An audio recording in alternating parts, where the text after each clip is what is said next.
Hi everybody. I am just doing a brief tutorial on how to do a watercolor wash. So this might be used as a background, like a start to a painting or start to a piece.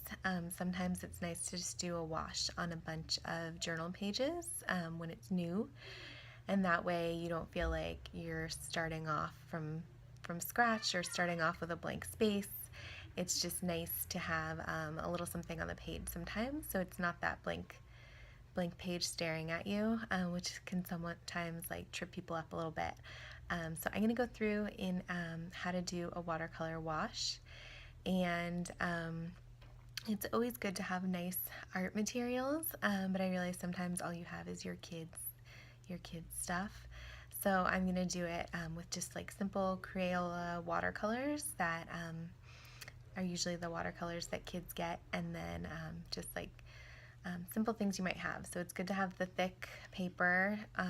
Watercolor paper is great, but definitely the thick paper is good. And yeah, just have fun with it. Enjoy. So here are the paints I have and my water. And so for doing a wash, it's important to just add a lot of water. So you would just put this in kind of this top area up here, the mixing area, and then choose what color you want to do. So I am going to start with a blue wash and just mix it in a little bit.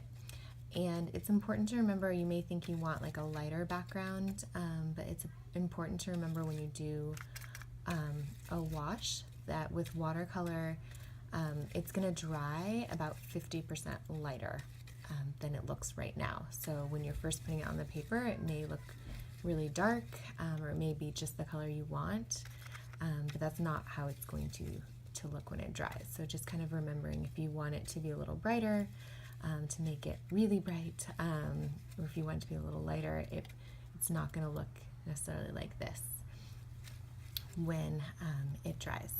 So here's kind of our start, and I have my notepad here, and so I just have a thick papered notepad, the kind, I'll show you the cover.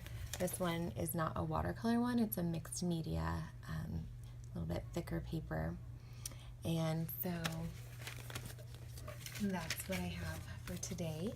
I also always think it's good for washes to have the water kind of drip down the paper.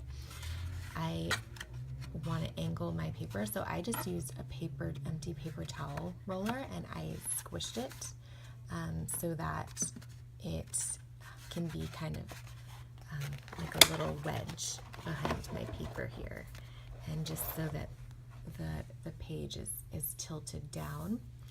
So I'm just gonna start here. It's always good to have a lot of extra wash because it's hard to get that same exact color again. And it's also good to start out with having the paper like a little bit wet as well. That helps with some of the color. So you can do that. And so I'm just going to start here with my colored wash, and just because it's tilted, I'm just going to go straight across and just keep going and see how it drips down to where the wash, where I stopped putting my water, and then just keep going. And it's gonna kind of, even if you don't like leave little holes there, it's gonna kind of drip down, and gravity's gonna kind of take it down. So just kind of keep going here.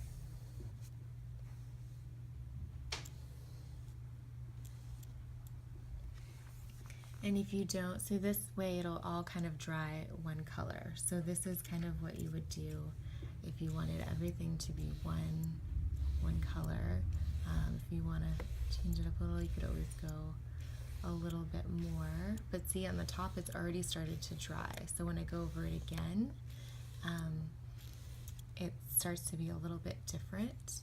So it just depends on what kind of look you're looking for. So just go down at once if you want everything to be the same color. If you're wanting it to be kind of different gradients, you can go over it again. Just kind of play around with what you might want for the background there.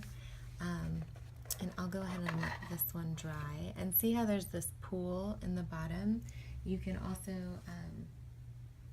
take a little paper towel or a little rag and just kind of soak up the bottom there, and just kind of pick it up that way. You can also kind of tilt it to one corner if you just wanted to pick it up at one corner. So I'm also going to show you if you wanted to do some kind of different colors. Let me tear that off. And so you leave it flat and just kind of get your paper all wet. This has a little bit of glue in it from my last one, but just kind of dampen the paper and get it all wet.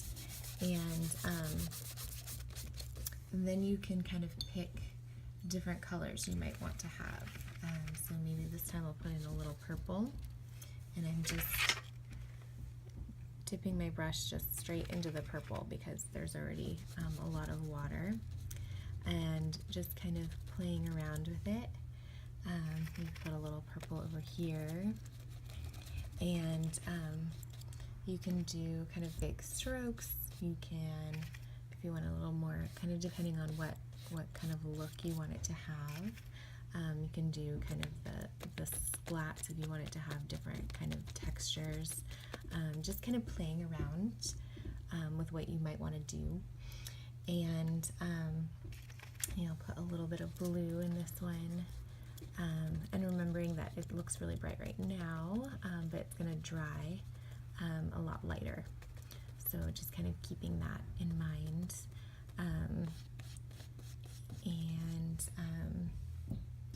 I'm thinking here, you can even do like a black if you want to have like a little bit of a darker color in here.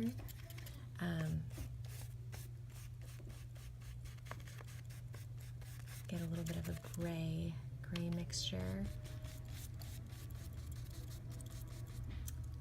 And so this is just kind of, you can kind of mix them in with each other if you want it to kind of blur a little bit.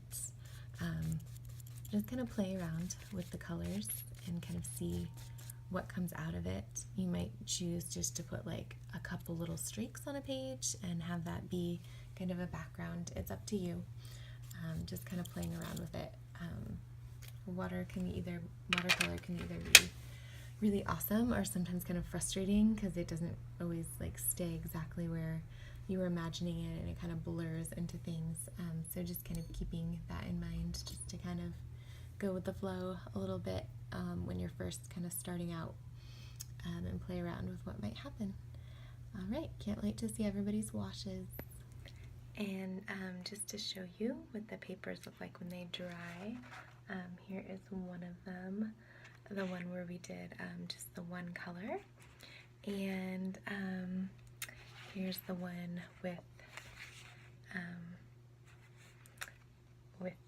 all the different colors.